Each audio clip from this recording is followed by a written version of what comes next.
Hola a todos, ¿cómo están? El día de hoy en Selim queremos darles una clase muy importante para todos aquellos que son médicos generales, para todos los que ya estén trabajando con un equipo o a todos mis compañeros que les guste o quieran ya estudiar lo que es traumatología y ortopedia. Vamos a hablar sobre las inestabilidades del hombro, pero exactamente queremos mencionar lo que son dos lesiones vitales que van a ocurrir, que pueden ocurrir al momento de realizarse una luxación, que son las lesiones de Bankart y las lesiones de Hill-Sachs. Entrémonos un poco en este mundo para poder conocer más.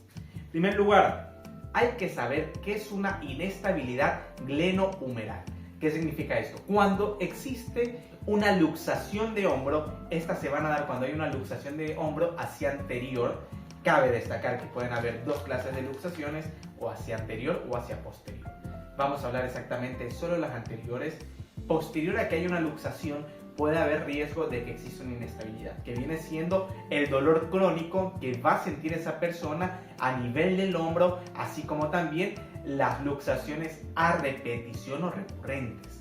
Pero antes de pasar propiamente al tema, hablemos un poco de la anatomía. Tenemos que tener en cuenta que la articulación del hombro va a tener un gran arco de movimiento. Nosotros podemos hacer tanto movimientos de abducción, aducción, rotación interna, rotación externa, hacia el frente, hacia atrás y demás. Así como también hay que tener en cuenta que todos estos movimientos que va a hacer el hombro van a tener estabilizadores, los cuales van a estar divididos en dos grandes grupos: los estabilizadores pasivos y los estabilizadores activos.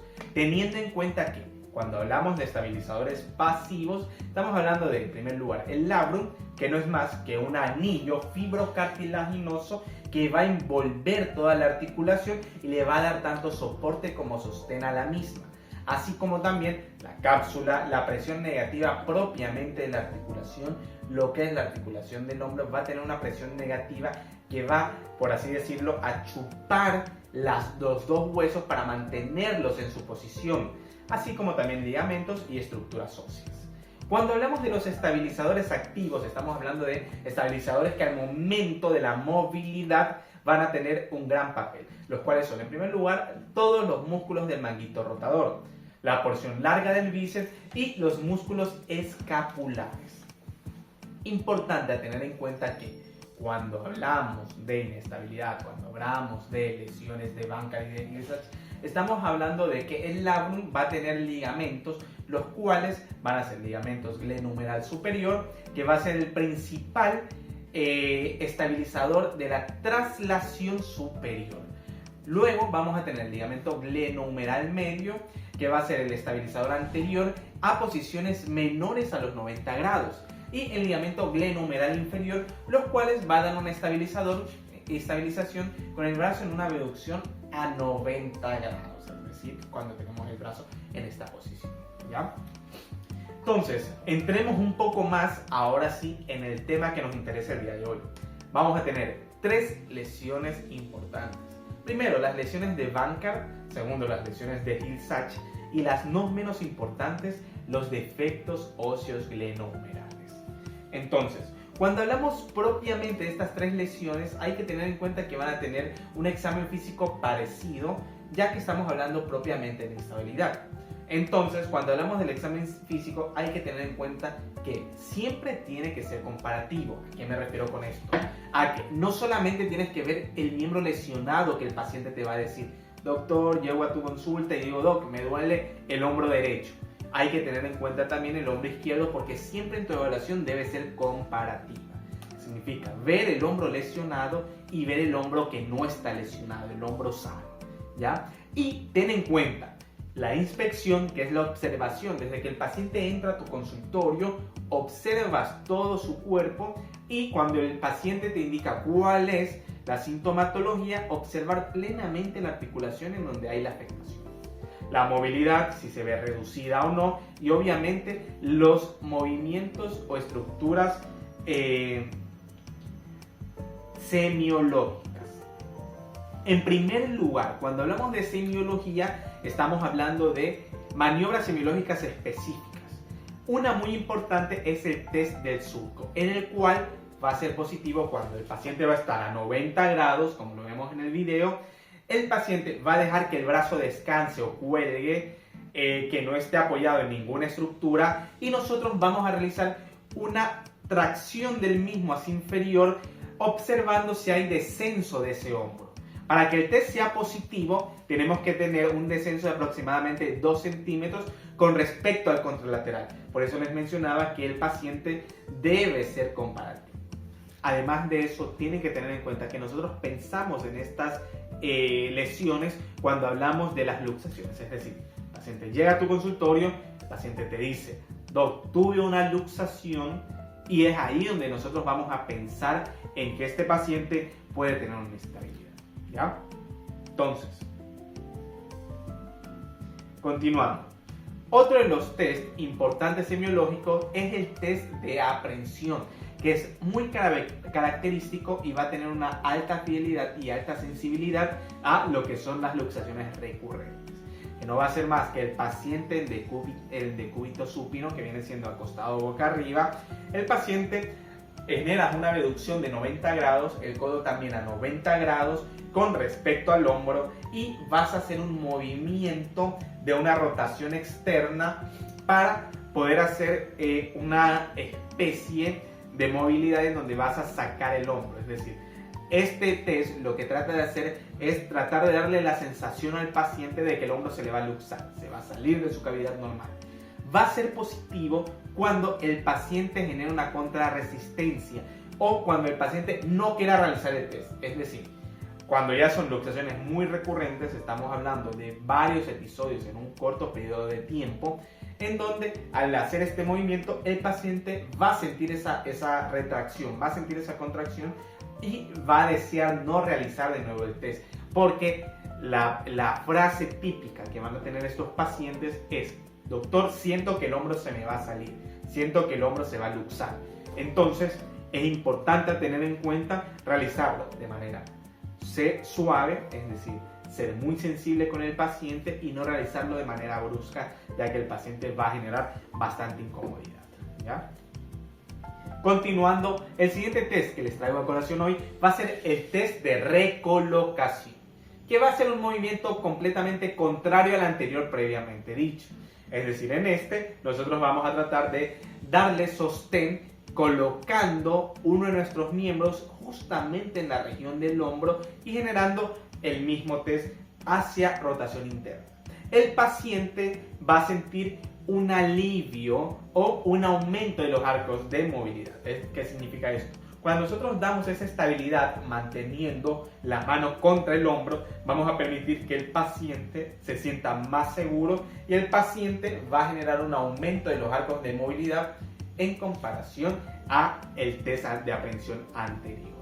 Vuelvo y repito, todos estos test tienen que ser estudiados tanto del miembro afecto como del miembro sano, ¿ya? Continuando con nuestra siguiente diapositiva, vamos a hablar un poquito. Este es un cuadro que realizamos, uno de nuestros docentes nos pudo ayudar realizando este test, que viene siendo un organigrama para nosotros poder saber cómo actuar. Cuando el paciente llegue, el paciente va a realizar las maniobras semiológicas y van a determinar si el paciente va a necesitar, vas a sospechar, de si tiene una lesión o no tiene una lesión y de si vamos a necesitar más estudios diagnósticos. ¿Qué me refiero?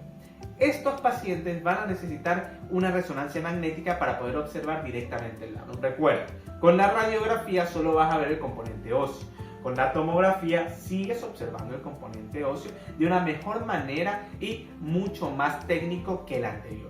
Mientras que con una resonancia vamos a ver las partes blandas. Recordemos que cuando hablamos de inestabilidad glenumeral, estamos hablando de estas lesiones que se van a generar directamente en el labrum, es decir, nos va a ayudar mucho una resonancia.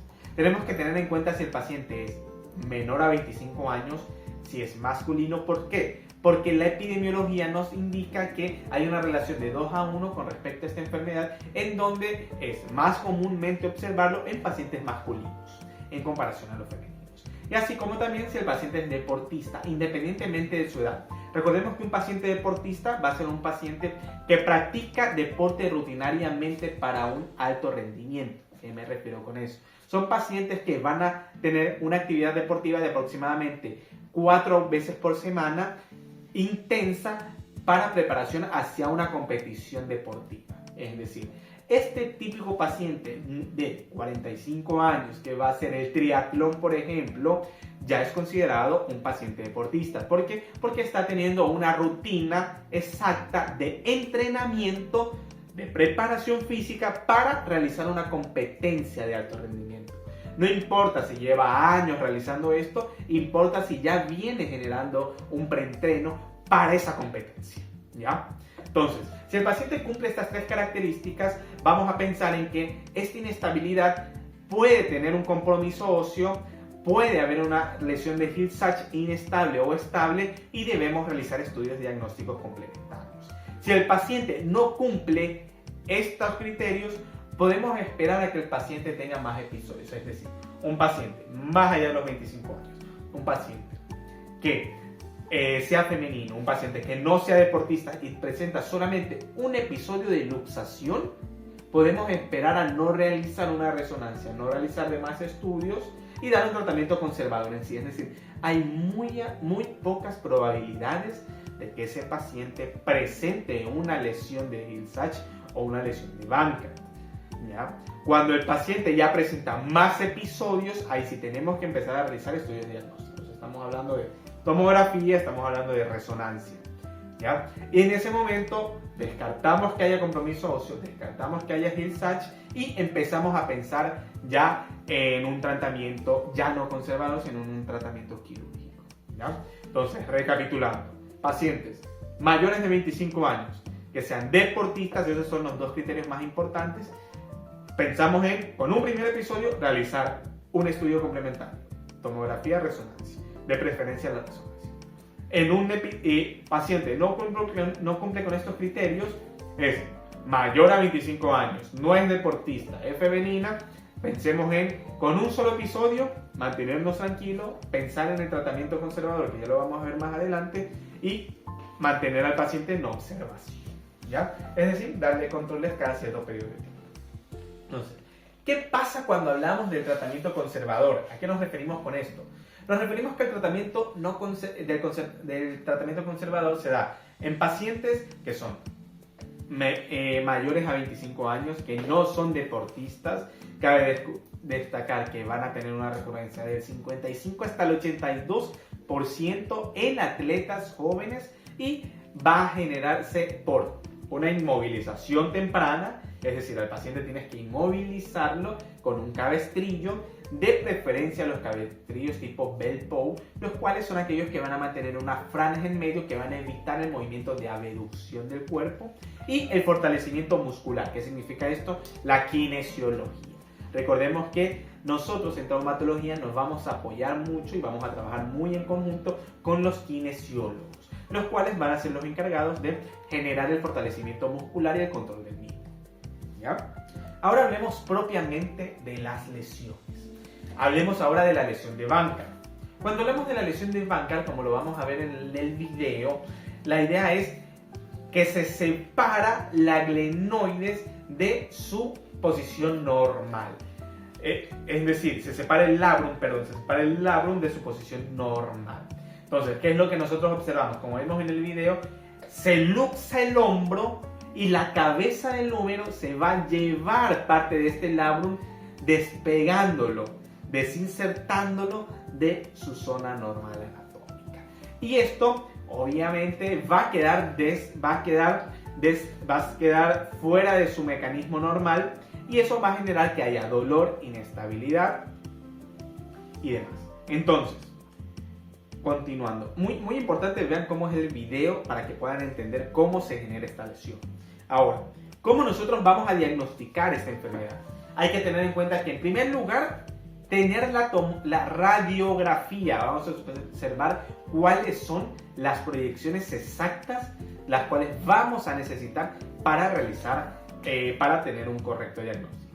Una tomografía computarizada, que es importante, pero sobre todo la resonancia magnética, la cual nos va a indicar exactamente dónde vamos a tener o si tenemos las lesiones. Entonces, cuando hablamos de radiografía, ¿qué proyecciones a nosotros nos ayudan mucho? Además de las proyecciones básicas, que van a ser la proyección de frente y de perfil, o también conocidas como proyección de frente o AP, o proyección de perfil o lateral, ¿ya? Tenemos que realizar una tercera radiografía, la cual es la proyección de West Point. Como vemos en la imagen, hay que tener una abducción a 90 grados, hay que darle cierto sostén al paciente porque la idea es que el miembro esté en completo 90 con respecto al hombro y a la posición del suelo. Así como también el rayo debe dirigirse directamente hacia el hueco axilar o en otros a 25 grados con respecto a los 90 del hombro, ¿ya? ¿Y qué es lo que nosotros vamos a observar? Vamos a observar directamente todas las estructuras que observamos en la imagen, es decir, el acromio, la articulación escapo-humeral, el reborde glenoideo. Lo que más nos interesa ver es ese reborde glenoideo, observar que no hay un defecto óseo, observar que no haya tampoco una fractura propiamente de la cabeza humeral, y con esta proyección nosotros nos vamos a poder direccionar hacia si tenemos la lesión o no. La resonancia magnética, importante. Como ya lo saben, vamos a observar el edema propiamente, en donde en una resonancia se va a observar un poco más blanco para que ustedes lo puedan entender, justamente en la inserción del labrum. Como vemos en la imagen, directamente vamos a observar cómo hay una parte que está más blanquinosa, lo cual nos va a generar que hay un edema en esa zona, y eso nos va a indicar que hay un desprendimiento o una desinserción propiamente del labrum, como lo podemos observar ahí. Ya con eso nosotros podemos decir, bueno, este paciente fue deportista, este paciente tuvo un episodio de luxación, bueno, hagamos la radiografía, no hay defectos óseos directamente en la radiografía, pasemos a la resonancia y confirmamos el hecho de que el paciente tiene una lesión de banca en este caso, ¿ya?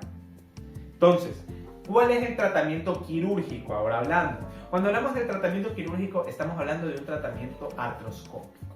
Cabe destacar que esta lesión también puede ser tratada mediante cielo abierto. ¿Qué significa eso? Una incisión de aproximadamente 5 centímetros amplia, donde podamos ver toda la articulación y podamos realizarla sin necesidad de artroscopía. Pero en la actualidad es recomendable realizar una artroscopía por, obviamente, menor riesgo de infección, cicatriz mucho menor en comparación a la de cielo abierto, y sobre todo menos riesgo de infecciones por el método artroscópico.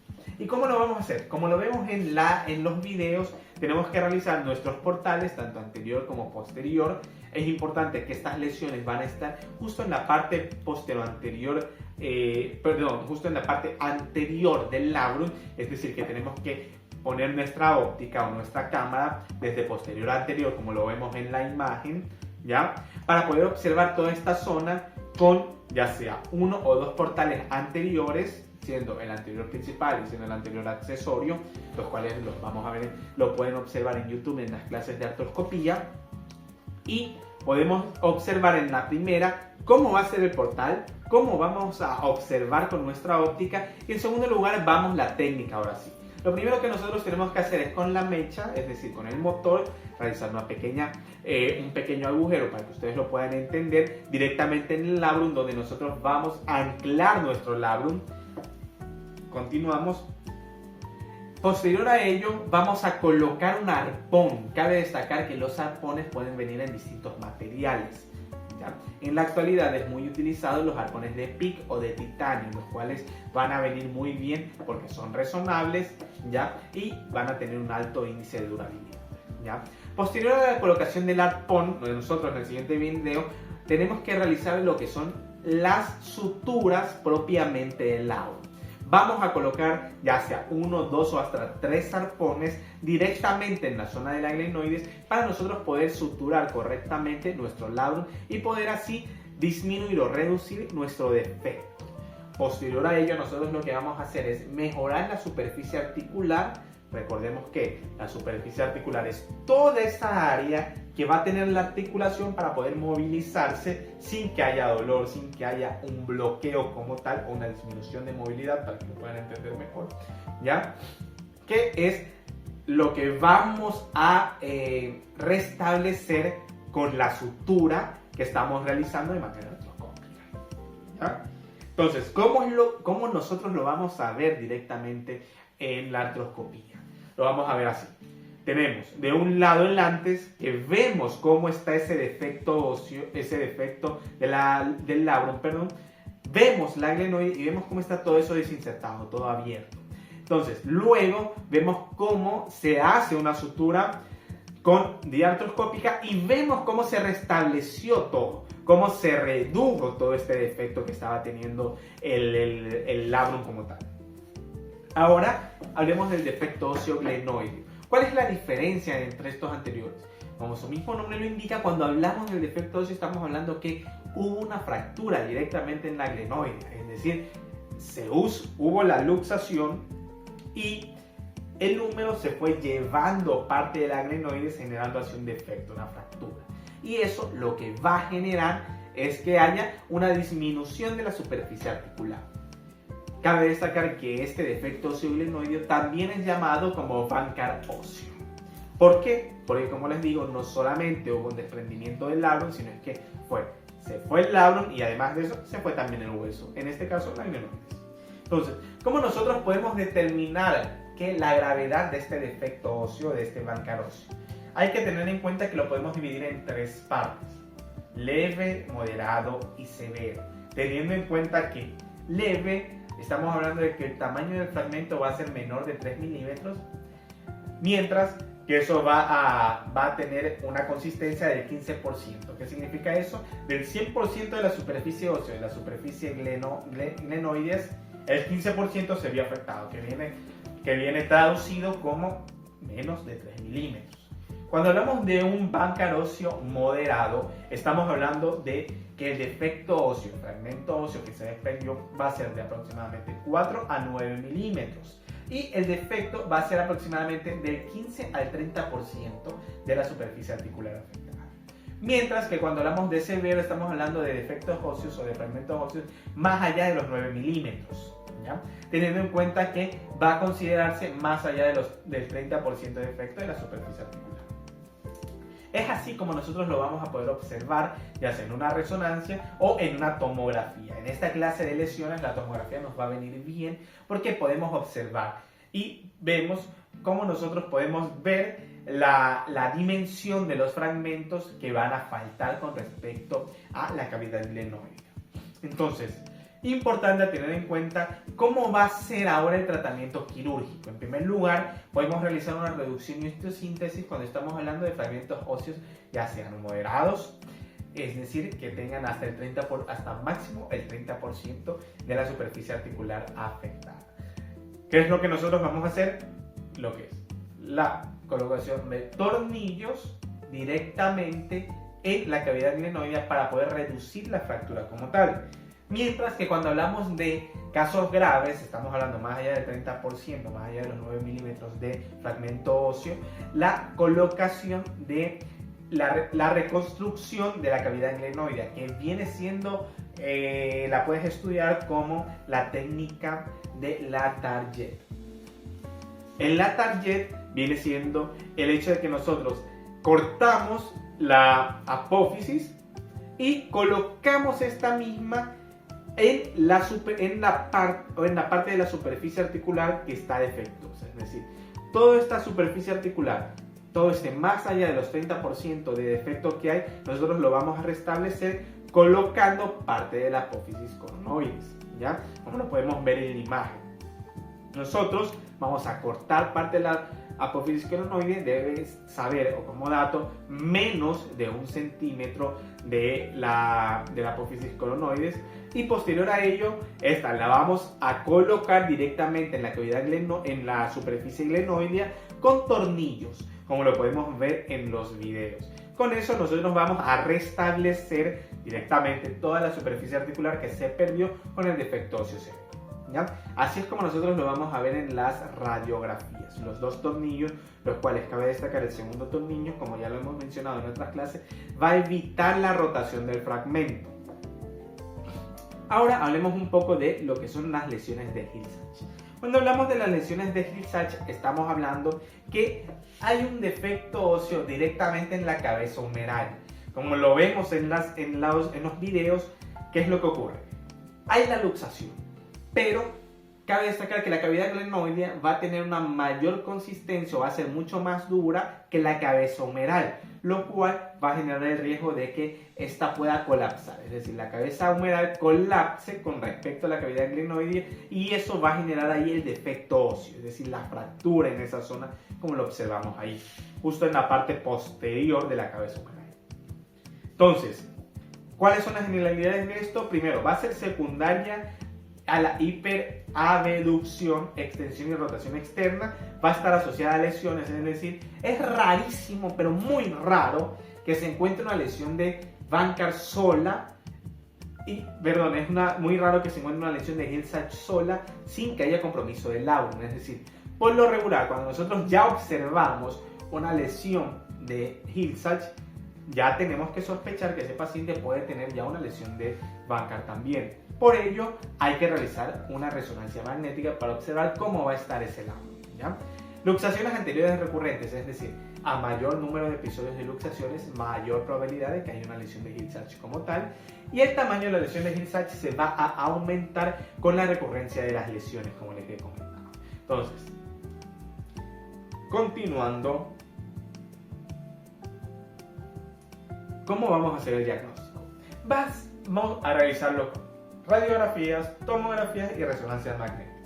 Importante tener en cuenta que va a haber una proyección que nos va a ayudar mucho a poder detectar las lesiones de Hill-Sachs, en donde vamos a observar de mejor manera la forma axial de la cabeza humeral, es decir, es como una proyección axial del mismo, que viene siendo llamada la proyección de Stryker, en la cual nosotros tenemos que flexionar el brazo a 120 grados con la palma de la mano sobre la cabeza, es decir, le pedimos al paciente que se toque la cabeza un poco detrás de la frente, ¿ya?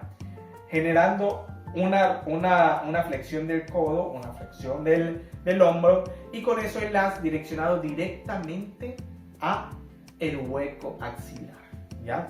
Es decir, vamos a realizar una rotación de aproximadamente 10 grados de caudal acefálico para poder observar directamente toda esta proyección. Como lo pueden ver en la imagen, pueden observar de manera correcta todo lo que es la circunferencia de la cabeza humeral, la cual nos va a ayudar a nosotros a ir determinando si el paciente presenta exactamente un defecto óseo a nivel de la misma. A nivel de la resonancia magnética vamos a ver justo todo lo que es la fractura como tal, todo el defecto, ¿ya? Como lo vemos en la imagen.